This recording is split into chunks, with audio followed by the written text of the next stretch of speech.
ओम शांति।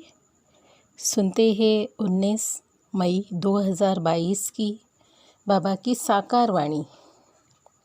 मुरली के सार में शिव बाबा ने कहा, हम बच्चों से, मीठे बच्चे, इस समय इस भारत को श्रीमत की दरकार है। श्रीमत से ही कौड़ी जैसे भारत हीरे जैसा बनेगा। सबकी गति सद्गति होगी। मुरली में प्रश्न है, सर्वशक्तिमान बाबा में कौन सी शक्ति है जो मनुष्य में नहीं है? उत्तर है, रावण को मारने की शक्ति एक सर्वशक्तिमान शिव बाबा में है, वह मनुष्य में नहीं है। राम की शक्ति के सिवाय यह रावण मर नहीं सकता। बाबा जब आते हैं तब तुम बच्चों को ऐसी शक्ति देते हैं जिससे तुम ही रावण पर जीत पा लेते हो। सुनते हैं धारणा के लिए मुख्य सार। पहली पॉइंट है, मोस्ट वेलवेट बाबा के साथ में रख कर भोजन खाना है। बाबा को कभी भूलना नहीं। एक बाबा से ही बुद्धि योग जोड़ना है। एक की श्रीमत पर चलना है। दूसरी पॉइंट है, बुद्धि से बेहद की पुरानी दुनिया को भूलना है, इसका ही संन्यास करना है। आज का मीठा वरदान है, देह देह के संबंध और पदार्थों के बंधन से मुक्त रहने वाले जीवन मुक्ति फरिश्ता भव। देह देह के संबंध और पदार्थों के बंधन से मुक्त रहने वाले जीवन मुक्त फरिश्ता भव।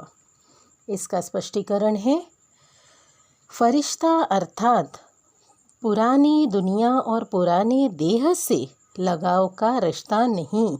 देह के आत्मा का रिश्ता तो है, लेकिन लगाव का संबंध नहीं। कर्मेंद्रियों से कर्म के संबंध में आना है, अलग बात है वह, लेकिन कर्म बंधन में नहीं आना। फरिश्ता अर्थात कर्म करते भी कर्म के बंधन से मुक्त। न देह का बंधन हो, न देह के संबंध का बंधन हो, न देह के पदार्थों का बंधन। ऐसे बंधन मुक्त रहने वाले ही जीवन मुक्त फरिश्ता है। आज का स्लोगन है, स्थूल संपत्ति से भी अधिक मूल्यवान है रूहानी स्नेह की संपत्ति। स्थूल संपत्ति से भी अधिक मूल्यवान है रूहानी से स्नेह की संपत्ति। अच्छा, आज मातेश्वरी जी के भी महावाक्य आए हैं। मम्मा ने कहा, बदनसीबी और खुशनसीबी, अब इन दोनों ही शब्दों का मदार किस पर चलता है? यह तो हम जानते हैं कि खुशनसीब बनाने वाला स्वयं परमात्मा है और बदनसीबी बनाने वाला खुद ही मनुष्य है। जब मनुष्य सर्वदा सुखी है तो उन्हों की अच्छी किस्मत कहते हैं, और जब मनुष्य अपने को दुखी समझते हैं तो वे अपने को बदनसीबी समझते हैं। हम ऐसे नहीं कहेंगे कि बदनसीबी व खुशनसीबी कोई परमात्मा द्वारा मिलती है। नहीं, तकदीर को बिगाड़ना व बनाना ये सब कर्मों के ऊपर ही मदार है।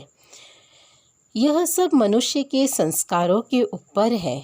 फिर जैसे पाप और पुण्य का संस्कार भरता है, वैसे तकदीर बनती है। परंतु माया इस राज को न जानने के कारण परमात्मा के ऊपर दोष रख देता है।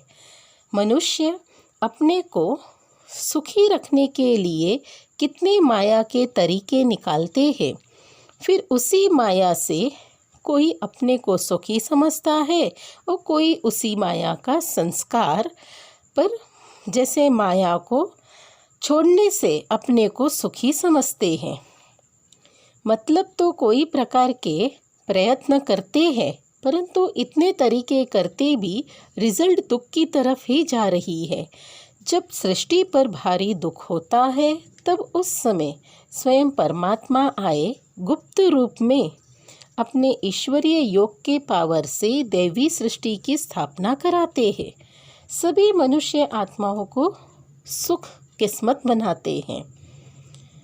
दूसरी पॉइंट में मम्मा ने कहा, मनुष्य गाते हैं तुम मात पिता हम बालक तेरे, तुम्हारी कृपा से सुख घनेरे।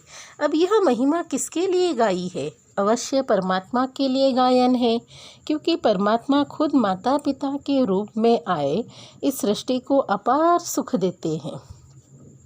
परमात्मा ने ज़रूर कभी तो सुख की सृष्टि बनाई है, तब तो उनको माता पिता के बुलाते हैं। परंतु मनुष्य को ये पता ही नहीं सुख क्या चीज़ है। जब इस सृष्टि पर अपार सुख थे तब शांति भी थी, परंतु अब वे सुखी नहीं। अब मनुष्य के अंदर यह चाहना उठती है कि वे सुख हमेशा चाहते हैं। फिर कोई धन पदार्थ मांगे, कोई बच्चे मांगे, कोई फिर ऐसी ही मांगते हैं। हम पतिव्रता नारी बने, जब तक मेरे पति जिंदा है हम सुहागन विधवा न बने। तो चाहना तो सुख की ही रहती है, तो परमात्मा की कोई समय उनकी आश अवश्य पूर्ण करेंगे। सतयुग के समय जब सृष्टि पर स्वर्ग है तो वहाँ सदा सुख है, जहाँ स्त्री कभी भी दुहागन नहीं बनती अर्थात विधवा नहीं बनती। तो वह आज सतयुग में पूर्ण होता है, जब अपार सुख होता है। बाकी तो इस समय कलयुग है। इस समय तो मनुष्य दुख ही दुख भोगते हैं। दुखी मनुष्य पर हम कह देते हैं प्रभु का भाना मीठा करके भोगना, परंतु वह कभी किसको दुख नहीं देता। प्रभु वह हमारे सारे कर्मों का खाता चुकता कराते हैं, तभी हम कहते हैं मात पिता हम बालक तेरे। अच्छा, ओम शांति।